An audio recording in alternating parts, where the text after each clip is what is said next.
Welcome to Monday Morning Coffee with Inside the Firm. Each week, our hosts will be interviewing local, regional, and national business leaders to give you an inside peek into how they lead their business to success in the ever-competitive business climate. Welcome to another episode of Inside the Firm. This is the Monday morning edition. I am your host, Alex Gore. I am here with Aurora Winter, MBA. She's award-winning, best-selling author, TV producer, media coach, ghostwriter, and successful serial entrepreneur. She uses her filmmaking experience in neuroscience to help people make a difference. Do you want to write a book? Do you want to create multiple streams of income and impact with your successful business, brand, or book? Then stay tuned. We are going to go on a ride with you. Welcome to Inside the Firm. Oh, it's so great to be on Inside the Firm with you, Alex, and I'm looking forward to helping the listeners turn their words into wealth. I love it.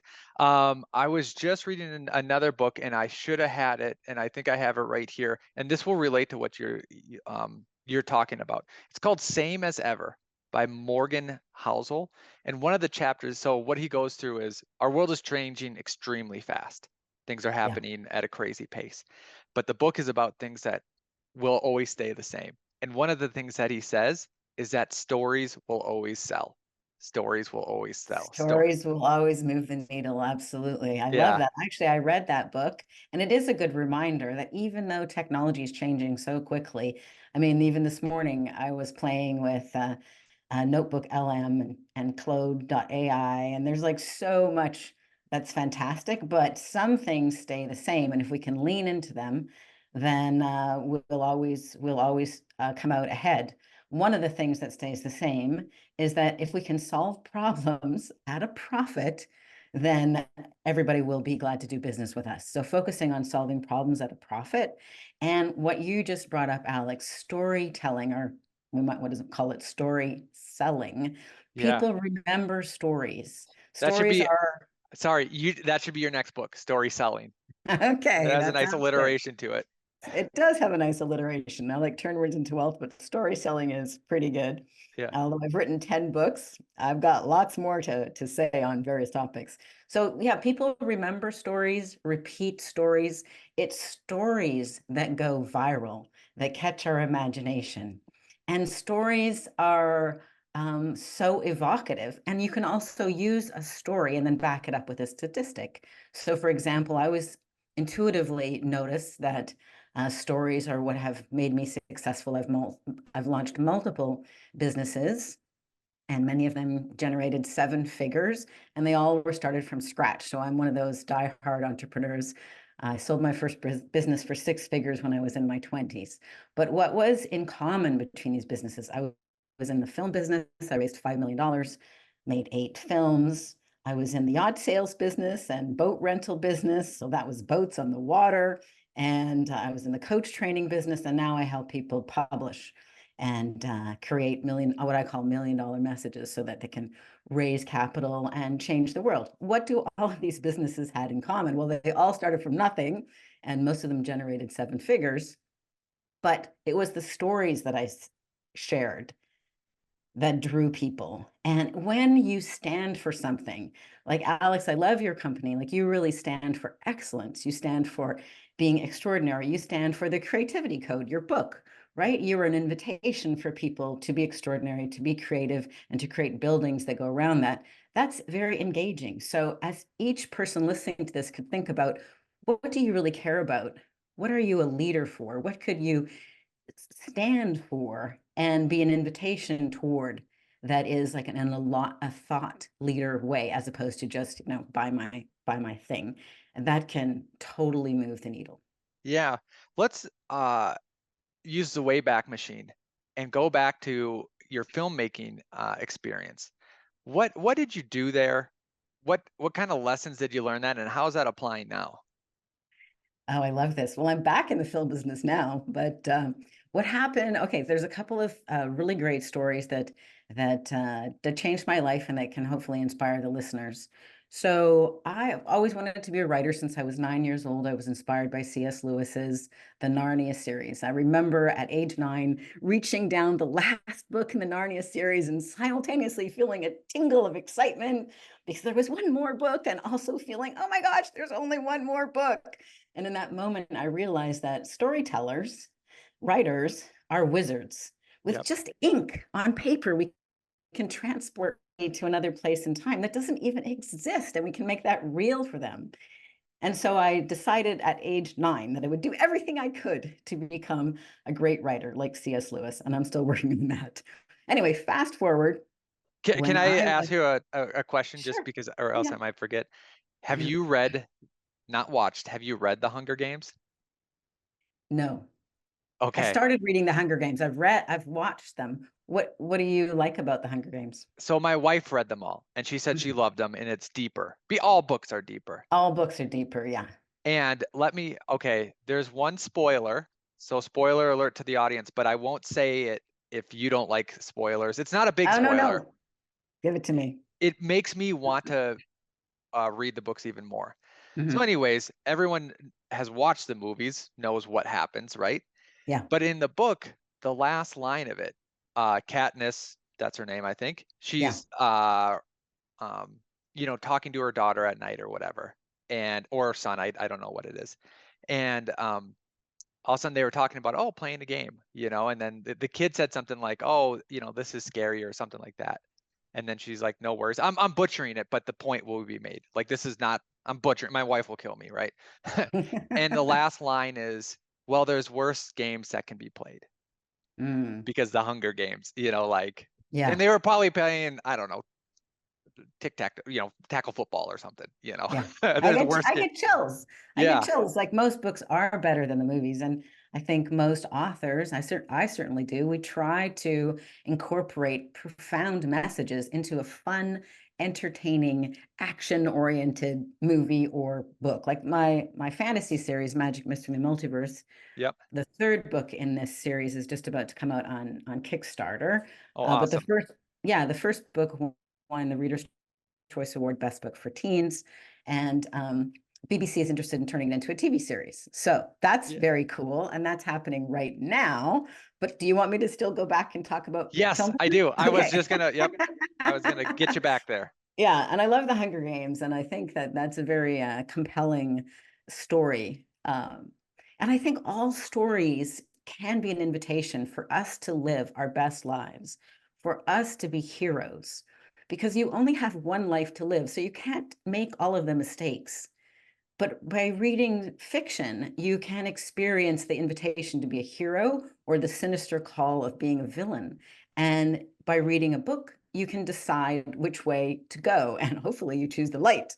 Anyway, so shifting to darkness, when my son was 4 and I was 31 years old, my husband died suddenly. He Oh, was just sorry. 33. Thanks, Alex. It was completely unexpected, and as you might anticipate, that completely devastated me. I didn't even know if I wanted to stay on the planet anymore. But I looked at my 4-year-old son looking up at me with such trust that mommy was going to make it all okay, that of course I had to do my best to make it all okay. Yeah. And a friend at the time said, "You're moping. You seem very depressed. Come to this party with me." And I'm like, "Oh, I don't want to." He's like, "Get out of the chair, put your clothes on, let's get out." And so I went to a film party in Vancouver, BC, where I lived at the time, with a bunch of other people who were in film. And I was like, "Ah, I don't feel like being here." Anyway, I struck up a conversation at the bar with a stranger. And when he asked me what I was writing, I brightened up and I told him about the screenplay that I was writing and Lost Rituals and how exciting it was. And he's like, "You should represent the province of British Columbia and pitch your movie at the Banff Television Festival in front of 600, movers and shakers from Hollywood and around the world." I'm like, ah, okay. I said yes. The next day, a documentary filmmaker called me and she said, "I understand you're representing the province of British Columbia and you're going to pitch your movie. Can I follow you around with the documentary film crew?" Oh, cool. And I'm like, okay. And then before I get on stage, I'm like, oh my gosh, I can blow my reputation in one fell swoop. Yeah. So my neck went into spasm, and I had to see a massage therapist before taking my moment in the spotlight. But what happened is it sparked a bidding war, and it was turned into a documentary film called The Big Break, and which was later used to teach the art of pitching at the Banff Film School. So in one fell swoop, I catapulted from depressed widow to somebody who was in the limelight, at least had 50 minutes of fame in the Yep. Canadian film business. And that indirectly led to my first job in television, working as an executive for Canada's largest film and television production company. But before we go into that, I want to point out the lesson for everybody, which is that if you are feeling down, get out of the house, listen to your friends. Lesson number 2, if somebody asks you what you're up to, share it with enthusiasm. Yeah. Number 3, if you are given an opportunity that is totally outside your comfort zone, but is aligned with your values and where you're going, say yes. Don't be surprised if after you say yes to that one, another opportunity that stretches you even more, like the documentary film clue, comes along. Say yes again. And then show up and do your best. And who knows, miracles might unfold, because I learned that the right words to the right people at the right time can change your life. That pitch, which was less than 20 minutes, completely changed my life and changed me from being a struggling widow whose husband had died, who didn't have a business, who didn't have a job, and who had one little mouth to feed, to somebody, at a pretty high level in a very successful industry, working for Canada's top film and television production company. Yep. I feel too that a lot of times people don't understand the concept of like what position that you're in Mm, can really change what outcome you're at. So just imagine like the most simplest example ever that just came to my mind is you could be a secretary or the office front desk person at a dentist office in Nebraska, the middle of yeah, nowhere, Nebraska. And you could be literally the best office secretary, whatever, in the middle of Nebraska. You could probably be the best of that too in some big law firm, at some big doctor's office in New York, California, wherever. People yeah, think because, that's where they are, they're in this depressed state or, whatever it is that, hey, this is my limit. It's like, no, no, no. If you were in a different position, different place, you could be doing what you're doing at a different level. exactly. And you would apply your same intelligence and conscientiousness to it, but you might be paid 3 times as much. Yep. And it goes for every field. Every Every field is, field, yep. every field. So another takeaway lesson that you're saying there, Alex, is like, be committed to being extraordinary wherever you are, but then see, is there a move that you could make An that would improve opportunity that? that comes An up that you can, opportunity. yep. Exactly. Say yes to those opportunities. Yeah. So then after doing that, I launched a film and television production company with a partner in London, England. That's when we raised about $5 million on the EIS tax shelter scheme, and went on to make 8 films. So that was kind of fun. But then I came back to writing books, which was my first love. I've written about 10 books under my own name, and then I've ghostwritten a number of other books. I love helping people get clear in their story and being able to communicate that. So as you said, you've just got this book, Turn Words into Wealth, Yep. Blueprint for Your Business, Brand, and Book. Yeah. Got it. Inside that book are 7 different ways to make 7 figures with your $1 million message. And maybe we can get into 1 or 2 of those. And then a completely different fantasy books, Magic, Mystery, and the Multiverse, The Secret Multiverse Academy. And the third one is, which I was writing this morning, Multiverse Mayhem. Wahaha. So we have a series of 3 books that are kind of like Harry Potter meets Doctor Who. The Whoa. Hunger Games audience would love it. Perfect. That's awesome. Yeah. Let's talk about like a messaging framework before we go into ways to make money off of it, because I love that idea. So I want to circle back to that. But when you think about creating messages, turning words into wealth, is there some sort of framework that you are sieve? What is the word I'm looking for? Filter? Or are you thinking about it in a different way that someone can take a whole bunch of ideas that they have on the wall and filter it down into words that make wealth? Well, I was so excited to talk to you today, Alex, because one of the things that I talk about on a lot of podcasts, but we're going to make the most sense to you and your audience, is that there is a hidden structure underpinning all $1 million That's a messages. Yes, blueprint for you architects. That's a blueprint exactly. there. There's a blueprint. And once you know the structure, you can paint any words you'd like on it and it will work.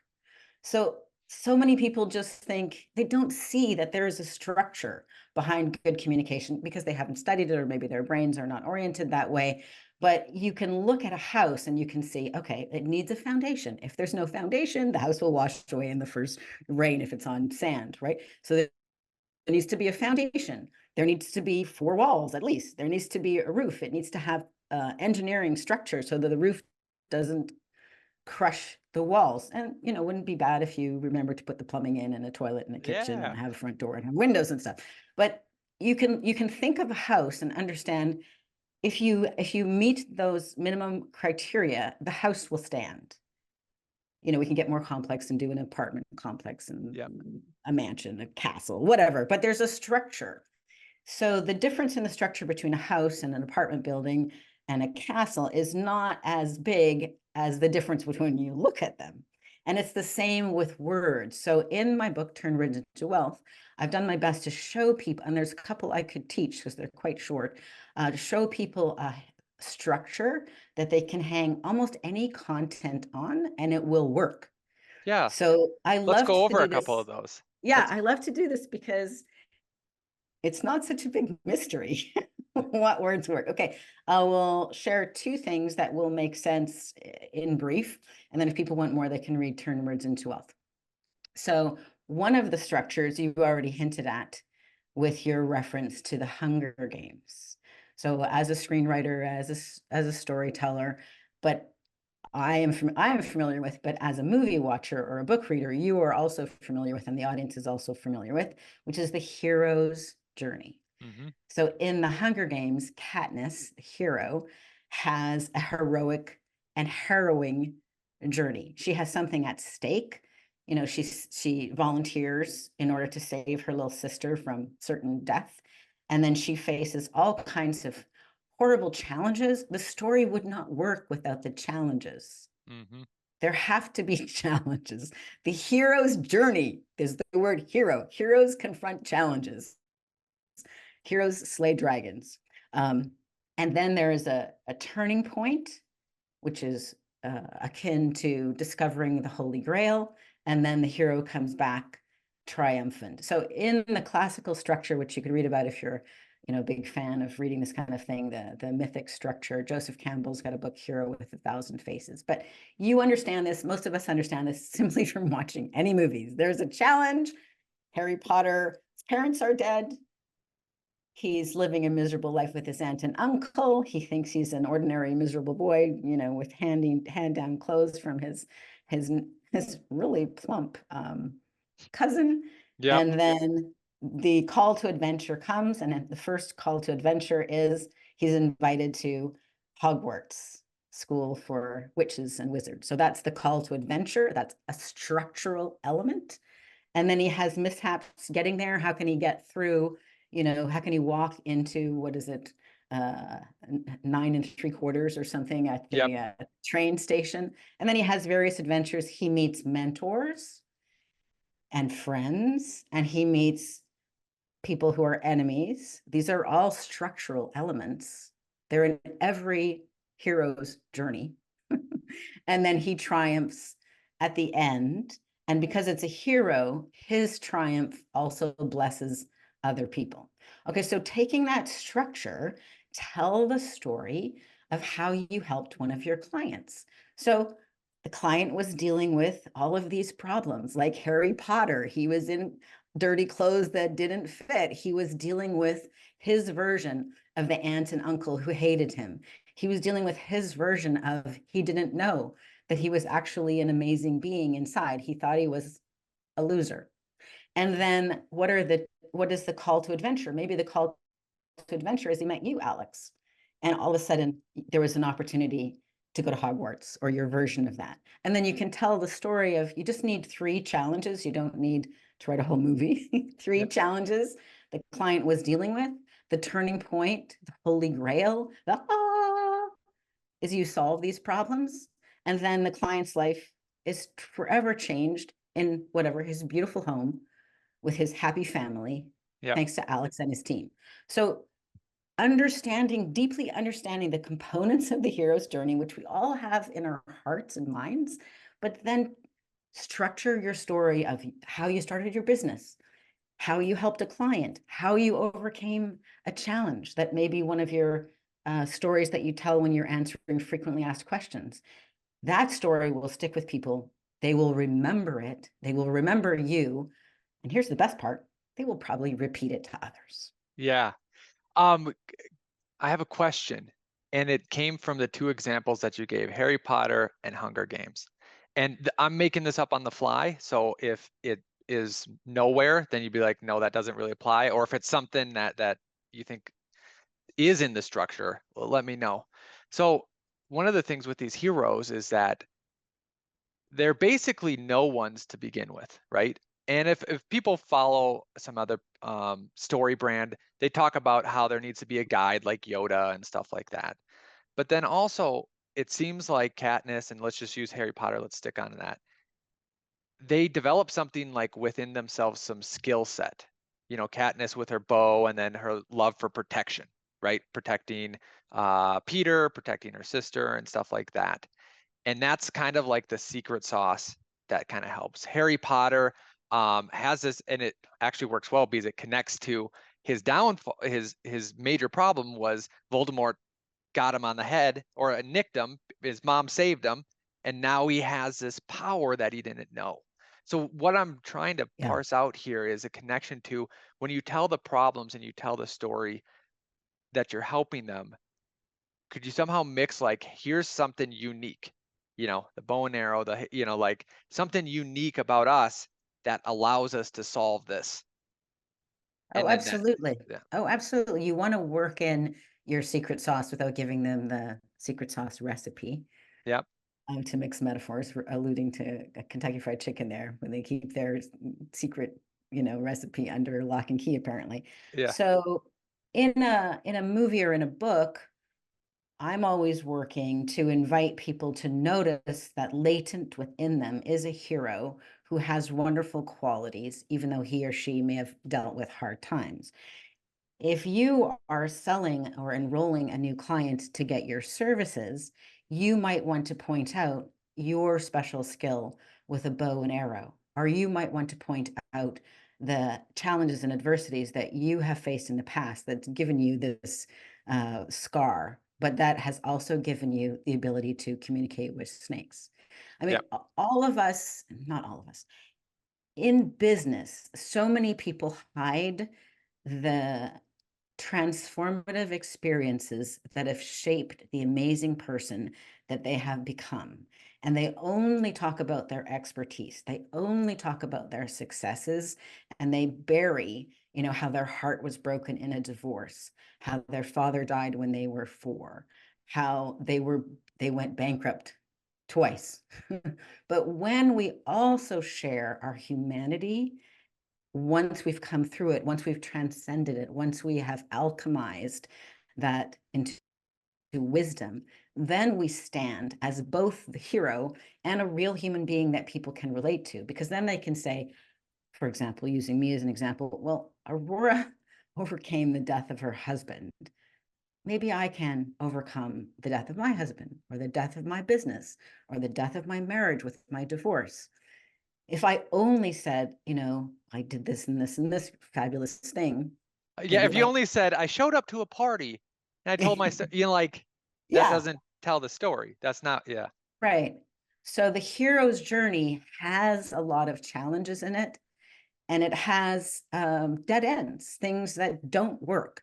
But then when we're selling something, the thing that does work is your secret sauce.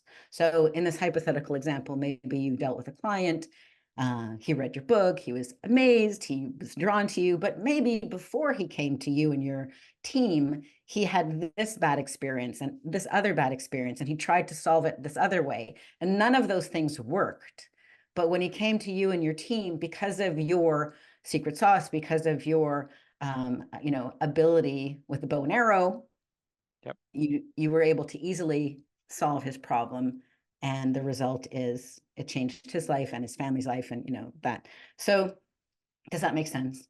That makes complete sense. Let's try, and I know we could go deeper on that, and that's why you should get the book and talk to you. But let's transition into, now that we have a compelling story, or at least the framework or the start of it, you alluded to 7 ways to make 7 figures. So there's multiple ways to leverage this story now. Yeah, there's multiple ways to leverage your story, whether you're pitching to raise capital, you're enrolling clients, or you are wanting to create a marketing funnel to bring your ideal prospect to you at a low cost. We talked a lot in the last example about enrolling a client, using story selling to enroll a client. Yep. So let's talk about a marketing funnel. So before I wrote the book, Turn Words into Wealth, I wrote a little short book. I believe in like quick 90-day tests before you go whole hog launching a new business or a new offering. Why not test if the market wants it? So at the time, I had just finished my MBA. People were asking me, how do I write so many books? How do I get on radio? How do I get on TV? How can I do what you've done, Aurora? But at that time, I was known as the founder of the Grief Coach Academy. I was known in the marketplace as somebody who helped people through grief. You can see that I had personal experience with that, and I really was passionate about helping people transform their grief into wisdom and alchemize it. But I'm a restless soul, so I also wanted to do something new. So what I did is I wrote a very short book, and I did it the spoken author way, which is how I help people write books quickly and easily, the fun way. I call it the spoken author method. That's what we do at Same Page Oh, Publishing nice. now. But I did a version of that. So one of the director of coaching for Tony Robbins, he had interviewed me before to his team of coaches about how to help people through grief and stress. I said, would you be willing to interview me about marketing and creating $1 million message? He's like, sure, I know your background. I know that you've done film and television, launched several other businesses. So I gave him the questions. In other words, I choreographed the interview. I prepared. I didn't just shoot from the hip. And I thought the interview was quite nice. I transcribed it and turned it into a short little book. It didn't take me very long. And that book is called Marketing Fast Track. Then, and this might be something you could even do with your, wonderful book, The Creativity Code. I offered the book for free to my list for all people who knew me as the founder of the Grief Coach Academy. This was not a good match, but it was a test, right? It was a quick test. I offered the book for free, but they paid a couple of bucks for shipping and handling. And then they received the book. I think there's a lot of value in getting a physical book as opposed to just a PDF or an ebook. And then they got a sequence of 5 videos, which added more value, built know, like, and trust. Those videos explained what is $1 million message. Here's some examples of $1 million message. Here are some like fill in the blank templates you could use to create your own $1 million message. Here's what a marketing funnel looks like. I explained a bunch of things, gave them some clips from me being on TV. And then it offered them, would you like to have a business breakthrough call with me to help you create your $1 million message and perhaps help you with your marketing and maybe writing and publishing a book. So as a result of that, pretty much within, I think it was a week. How many did you send out? I should look that up. Well, my email list was quite small. I had a 12,000 email list of 12,000 people. And I maybe sent out not that many, 200 books maybe. Okay. I think that's helpful because people don't know, should I send out 50 books or 2,000 books? Yeah, I think it was only around 200, and it's called a self-liquidating lead. So the book was short. So people paid $4.77 for shipping and handling. So I think it was out $1 per lead. Yeah. I also invested $10,000 in advertising. So those are the raw data, but the result was $250,000 of new business in 90 days. So that was a super successful test. I'm like, oh yeah, I think people are interested in me helping them with, creating their $1 million message and writing and publishing books. We have a lot of evidence and some money in the bank. I also got on shows with segments about it. So I'm like, okay, that definitely worked. So then I expanded the business. I pivoted, and now I'm, the founder of the Same Page Publishing, and help people do this this kind of spoken author method that's really fun. If people want to see an example of a marketing marketing funnel like that, and if they want to get the book for free, they can go to turnwordsintowealth.com, and they will get 5 free videos, like a video masterclass on how to attract capital, clients, and media coverage. That's at turnwordsintowealth.com.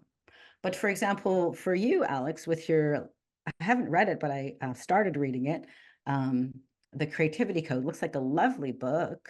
Yeah. You could consider offering it to the people on your email list, or you could consider offering it at the end of every podcast. Go to a certain place. Maybe the book is free and they just pay for shipping and handling. Then you do the same thing that I did. Maybe you have 5 free videos that add value about the Creativity Code and add value about what you're up to, that clarify, hey, these are the people that I powerfully serve. So you're transparent who your ideal client is, because you want your marketing funnel to do, it's like dating. If you have been dating, if you're on match.com, you don't want everybody responding to you. It would be like overwhelming. You actually want to weed out the people who are not your tribe and attract the people who are. So you want your marketing funnel to clearly do that. And then you could offer them, I don't know, business breakthrough call, as I did. And then boom. I mean, how much is the thing to consider when you have a marketing funnel is, what is the lifetime value of a new customer? Mm-hmm. So this kind of marketing funnel works beautifully for anyone who's selling something over $2,000. If you're selling a very small item, then you don't want to be talking to people on the phone, because you can't afford to. And in that case, I would double down on the ebook marketing. I have a client, Michael Stockham is his name, and his book, Confessions of an Accidental Lawyer, which has won a bunch of awards, including the American Fiction Award for his legal thriller. I mean, we got, for pennies per new reader, we got about 30,000 readers in a week. Oh, that's awesome. Pennies each. So you can still use books to attract somebody to buy the next book in your series, but you don't want to talk to every person who's buying a low, but you can use the ebook for that kind of thing. Yeah. Well, that's great. I think there was a lot of wisdom here. I would like to, maybe in half a year have you back on, and we could go deeper on more stuff and even different things. But you've already told us about turnwordsintowealth.com to go there. I'll leave you with 2 questions. One is there any other message you'd like to get across to our audience? And then 2, if they want to reach out to you other than that place, what's the best place to go? If they want to reach out to me, they can go to samepagepublishing.com, samepagepublishing.com. They can see all of the books that I've helped people publish. They can get a business breakthrough call with or without getting the video masterclass. And I love helping experts and entrepreneurs who already have a mid 6-figure or 7-figure or more business. That's my niche, is to help people 10x a business that's already thriving. So I'm not the person for the poetry book or for the startup. But if you are a startup, you can use all the wisdom and turn words into wealth, and you can do it yourself for a shoestring budget. In terms of leaving people with a message, I think I would love to invite people to lean into, what is the legacy that you want to leave? I think, yes, we're all paying the mortgage and wanting to get our kids to school on time and wanting to stay fit at the gym and trying to watch our diet and getting overwhelmed with the political news. But at a higher level, who are you? And if you could change one thing in the world, what would you change? So after my husband died, after I got my MBA, I asked myself, what do I want to do with the rest of my life, or with the next decade, let's say, because who knows, I might live a long time.